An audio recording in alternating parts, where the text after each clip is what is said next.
ओई जा छठी माई के घाट, ओई जा छठी माई के घाट।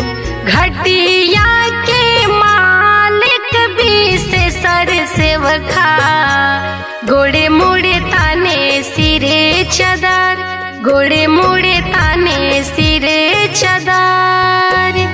घटिया के मालिक प्रेम जीता सेवखा, गोड़े मुड़े ताने सिरे चदर, गोड़े मुड़े ताने सिरे चदर।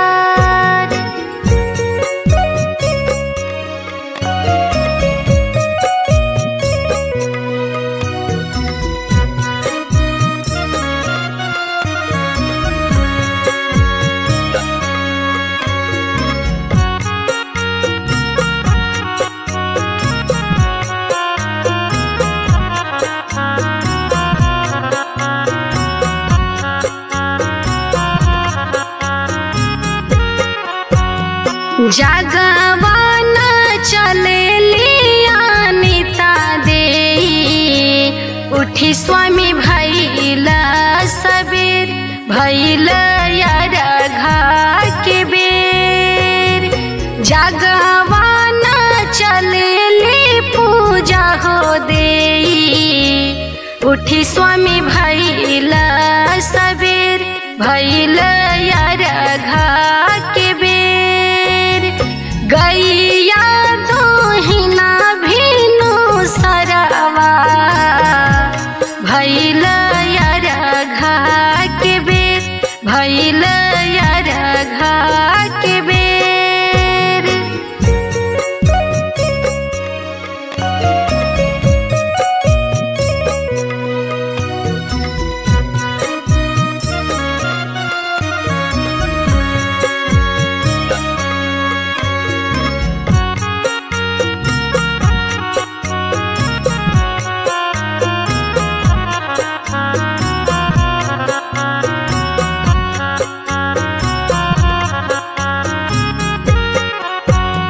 चारी चारी खंड के पोखरवा, ओई जा छठी माई के घाट, ओई जा छठी माई के घाट।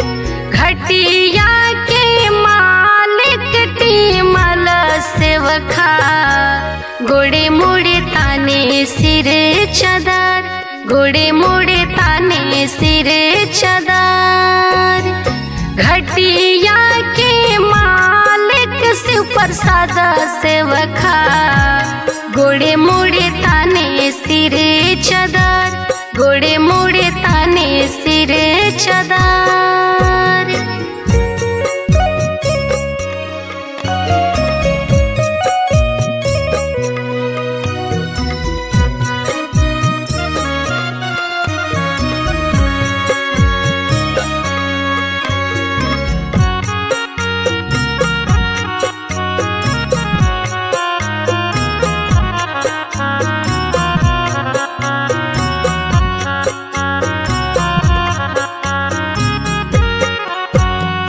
जागवान चलेली श्याम प्यारी देई, उठी स्वामी भैला सबेर, भैला यारघा के बेर।